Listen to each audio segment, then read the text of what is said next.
Hello, I'm Elliot Mahoney, and I want to talk to you today about a Tier 3 turntable that was used in a production of Midsummer Night's Dream, and it used a direct drive system.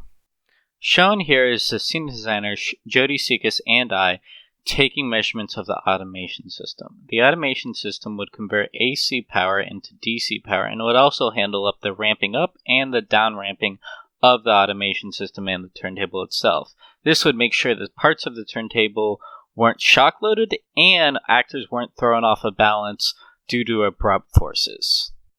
For the first tier of the turntable, casters were pointed down, but on the main hub of the turntable, casters are up. Casters up prevents wheels from catching on screws, cracks, and debris. Here's the turntable before the ramps are attached. The turntable system was turned via friction wheel drive, which is just a wheel pressed up against a turntable to spin it.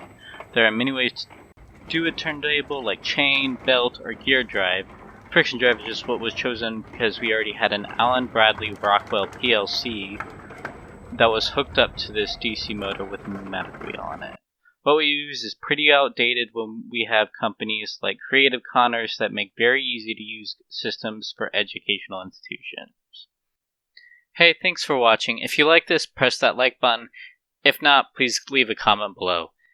There are many ways to do a turntable, and I just wanted to share something I've done in the past. Now, here's the finished product with Puck's entrance.